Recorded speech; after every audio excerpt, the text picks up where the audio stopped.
Dream AI YouTube ಚಾನೆಲ್ಗೆ ಸ್ವಾಗತ. Like, share, subscribe ಮಾಡಲು ಮರೆಯದ್ರಿ. ಬನ್ನಿ, ಈ ಕುತೂಹಲಕಾರಿ ಜಿರಳೆ ಕ್ರಾಂತಿಯ ಹಿಂದಿನ ಅಸಲಿ ಕಥೆ ವಿಶ್ಲೇಷಿಸೋಣ. ಕೇವಲ ಒಂದು ಸಣ್ಣ ಬೈಗುಳ ಬರೋಬ್ಬರಿ 1.5 ಕೋಟಿ ಯುವಕರ ಬೃಹತ್ ಆಂದೋಲನವಾಗಿ ಸ್ಫೋಟಗೊಂಡಿದ್ದು ನಿಜಕ್ಕೂ ನಂಬಲಾಗದ ಸಂಗತಿ. ಇದೆಲ್ಲ ಶುರುವಾಗಿದ್ದು ಮೇ 15, 2026ರಂದು. ಸಾಕ್ಷಾತ್ ಭಾರತದ ಸುಪ್ರೀಂ ಕೋರ್ಟ್ನೊಳಗೆ ಅಂದು ಒಂದು ಮಹತ್ವದ ಘಟನೆ ನಡೆದೇ ಹೋಯಿತು. ಮುಖ್ಯ ನ್ಯಾಯಮೂರ್ತಿ ಸೂರ್ಯಕಾಂತ್ ಅವರು ಡಿಜಿಟಲ್ ಟೀಕಾಕಾರರನ್ನ ಜಿರಳೆಗಳು ಎಂದು ಕರೆದ ಆ ಕಟುಮಾತು ಎಲ್ಲೆಡೆ ಭಾರೀ ಸಂಚಲನ ಸೃಷ್ಟಿಸಿತು. 29% ಪದವೀಧರ ನಿರುದ್ಯೋಗ ದರ ಇರುವಾಗ ಇಂಥದೊಂದು ಮಾತು ಯುವಕರ ಆಕ್ರೋಶದ ಕಟ್ಟೆ ಹೊಡೆಯುವಂತೆ ಮಾಡಿದ್ದು ಸುಳ್ಳಲ್ಲ. ಪೇಪರ್ ಸೋರಿಕೆ, ಆರ್ಥಿಕ ಸಂಕಷ್ಟಗಳಿಂದ ಕಂಗೆಟ್ಟಿದ್ದ ಜನರಿಗೆ ಈ ಮಾತು ಉರಿಯುವ ಬೆಂಕಿಗೆ ತುಪ್ಪ ಸುರಿದಂತೆ ಕೆಲಸ ಮಾಡಿತು. ಕೇವಲ 24 ಗಂಟೆಗಳಲ್ಲಿ ಕಥೆ ಬದಲಾಯಿತು. ರಾಜಕೀಯ ತಂತ್ರಜ್ಞ ಅಭಿಜಿತ್ ದಿಪ್ಕೆ ಕಾಕ್ರೋಚ್ ಜನತಾ ಪಾರ್ಟಿ ಅಂದ್ರೆ ಸಿಜೆಪಿ ಪ್ರಾರಂಭಿಸಿಬಿಟ್ರು. ಇದು ಮಾಮೂಲಿ ಬಿಳಿ ಬಿಳುಕುರ್ತ ರಾಜಕೀಯವಲ್ಲ, ಬದಲಾಗಿ ನಿರುದ್ಯೋಗಿ ಯುವಕರಿಗಾಗಿಯೇ ರೂಪಿಸಿದ ಅಸಂಘಟಿತ ಆದರೆ ತುಂಬಾನೇ ಪ್ರಬಲವಾದ ಡಿಜಿಟಲ್ ಪ್ರಣಾಳಿಕೆ. ಇಲ್ಲಿನ ಹೈಲೈಟ್ ಅಂದ್ರೆ ಜಿರಳೆ ಲಾಂಛನ. ಪ್ರಳಯದಲ್ಲೂ ಬದುಕುಳಿಯುವ ಜಿರಳೆಯಂತೆ ಆರ್ಥಿಕ ಬಿಕ್ಕಟ್ಟಿನಲ್ಲಿ ಬದುಕುವ ಯುವಕರ ಸಂಕೇತವಾಗಿ ಇದನ್ನ ಆಯ್ಕೆ ಮಾಡಲಾಯಿತು. ಜಸ್ಟ್ 5 ದಿನಗಳಲ್ಲಿ ಇನ್ಸ್ಟಾಗ್ರಾಂನಲ್ಲಿ ಬರೋಬ್ಬರಿ 1.5 ಕೋಟಿ ಫಾಲೋವರ್ಸ್. ಈ ಸ್ಫೋಟಕ ಬೆಳವಣಿಗೆಯನ್ನ ಯಾರೂ ನಿರೀಕ್ಷಿಸೇ ಇರಲಿಲ್ಲ.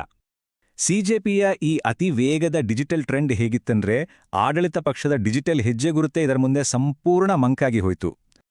ಇದು ಕೇವಲ ಮೀಮ್ಗಳಿಗೆ ಸೀಮಿತವಾಗಲಿಲ್ಲ. ಜೆನ್ ಝಿ ಯುವಕರು ನೇರವಾಗಿ ಜಿರಳೆ ಕಾಸ್ಟ್ಯೂಮ್ಗಳನ್ನೇ ಹಾಕೊಂಡು ನಗರಗಳ ಬೀದಿಗಿಳಿದು ಅಚ್ಚರಿ ಮೂಡಿಸಿದರು. ಆದರೆ ಗಮನಿಸಿ, ಇಲ್ಲಿ ಯಾವುದೇ ಗಲಭೆ ನಡೆಯಲಿಲ್ಲ.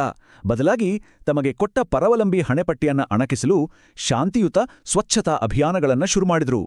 ಇವರ ಬೇಡಿಕೆಗಳು ಸ್ಪಷ್ಟವಾಗಿದ್ದವು: ಪಾರದರ್ಶಕತೆ, ನಿವೃತ್ತ ನ್ಯಾಯಾಧೀಶರ ಹುದ್ದೆಗಳಿಗೆ ಸಂಪೂರ್ಣ ನಿಷೇಧ ಹಾಗೂ ಕಠಿಣ ಪಕ್ಷಾಂತರ ವಿರೋಧಿ ಕಾನೂನು ಜಾರಿಯಾಗಬೇಕೆಂಬುದು ಇವರ ಆಗ್ರಹವಾಗಿತ್ತು. ಇದರ ರೂವಾರಿ ದಿಪ್ಕೆ ಅಮೆರಿಕದಲ್ಲಿದ್ದ ಕಾರಣ ಈ ಇಡೀ ಆಂದೋಲನದ ಹಿಂದೆ ವಿದೇಶಿ ಕೈವಾಡ ಇದೆ ಎಂಬ ವದಂತಿಗಳು ಹಬ್ಬಲು ಶುರುವಾದವು. ಅಷ್ಟೇ ಅಲ್ಲ, ಭಾರತವನ್ನು ಅಸ್ಥಿರಗೊಳಿಸಲು ಇದೊಂದು ಸಿಐಎ ಬೆಂಬಲಿತ ಕಾರ್ಯಾಚರಣೆ ಎಂಬ ಪಿಸುಮಾತುಗಳು ಕೂಡ ರಾಜಕೀಯ ವಲಯದಲ್ಲಿ ಜೋರಾಗಿಯೇ ಕೇಳಿಬಂದು. ಮೇ 15ರ ಕೋರ್ಟ್ ಹೇಳಿಕೆಯಿಂದ ಹಿಡಿದು ಮೇ 21ರ ಎಕ್ಸ್ ಖಾತೆ ನಿರ್ಬಂಧದವರೆಗೆ ಇದು ನಿಜಕ್ಕೂ ಕಣ್ಣು ಮಿಟುಕಿಸುವಷ್ಟರಲ್ಲಿ ನಡೆದ ಘಟನೆಗಳ ಸರಪಳಿ.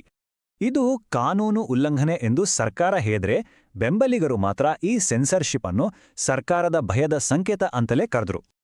ಆದರೂ ಸಿಜೆಪಿ ತಕ್ಷಣವೇ ಬ್ಯಾಕಪ್ ಖಾತೆಗಳನ್ನ ಶುರು ಮಾಡಿತು. ಜನರ ಸಾಮೂಹಿಕ ಹತಾಶೆಯನ್ನ ಅಷ್ಟು ಸುಲಭವಾಗಿ ಡಿಲೀಟ್ ಮಾಡಲು ಸಾಧ್ಯವಿಲ್ಲ ಎಂಬುದು ಸಾಬೀತಾಯಿತು. ಇದೆಲ್ಲವೂ ಇವತ್ತಿನ ಅಧಿಕಾರದ ಕಚೇರಿಗಳು ಹಾಗೂ ಸಾಮಾನ್ಯ ಜನರ ಮೊಬೈಲ್ ಪರದೆಗಳ ನಡುವೆ ಇರುವ ಬೃಹತ್ ಕಂದಕವನ್ನು ಸ್ಪಷ್ಟವಾಗಿ ಎತ್ತಿ ತೋರಿಸುತ್ತದೆ. ಕೊನೆಯದಾಗಿ ಒಂದು ಪ್ರಶ್ನೆ: ಯುವಕರು ನಿಜಕ್ಕೂ ಬದಲಾವಣೆ ತಂದಿದ್ದಾರಾ, ಅಥವಾ ಹಳೆಯ ರಾಜಕೀಯದ ಜಾಗದಲ್ಲಿ ಮತ್ತೊಂದು ಹೊಸ ರಾಜಕೀಯ ಗುಂಪನ್ನು ಆಯ್ಕೆ ಮಾಡಿದ್ದಾರಷ್ಟೇನಾ?